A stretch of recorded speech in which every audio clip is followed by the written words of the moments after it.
میں پیغمبر علیہ الصلوۃ والسلام فرماتے ہیں جو آدمی عالم کا سہارا بنے، بوڑھا ہے اٹھ نہیں سکتا ہے، چل رہا ہے تک گیا ہے، مثالیں دے رہا ہوں،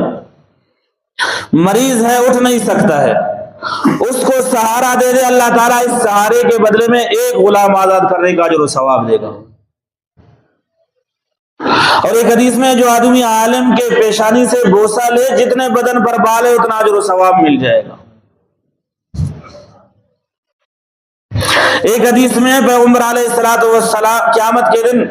تمام امت پیغمبر علیہ الصلوۃ والسلام کے جھنڈے کے نیچے ہو جائیں گے،